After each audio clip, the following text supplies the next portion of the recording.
नमस्कार मित्रांनो, लग्नानंतर होईलच प्रेम या मालिकेच्या पुढच्या भागामध्ये वसु आता नंदिनीला म्हणत असते की हे बघ, त्या दिवशी आरती घेण्यासाठी सर्वजण तुझ्या समोर हात जोडून उभे होते आणि आज मात्र तू एकटी आहेस. तेव्हा आता नंदिनी काही उत्तर देत नसते. रागाने ती वसु आत्याकडे बघत असते.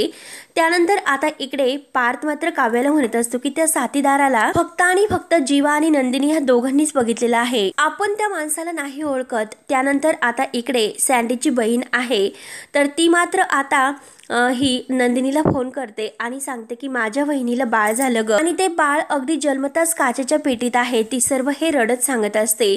त्यावर आता हे नंदिनीला ऐकून फार असं वाईट वाटतं आणि सँडी सुद्धा आता तेथेच असतो. तो सुद्धा आता ह्या दोघींचं बोलणं आहे तर तो फोनवर ऐकत असतो. त्यावर आता नंदिनी विचारते की मला एक गोष्ट सांग, आत्ता कुठे आहेत तुम्ही, मी लगेच तिकडे येते.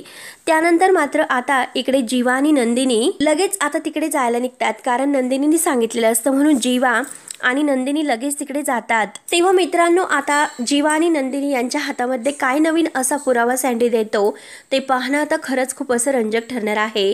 तेव्हा मित्रांनो, पुढे काय होईल हे पाहण्यासाठी आपल्या चॅनलला नक्की सबस्क्राईब करत राहा. धन्यवाद.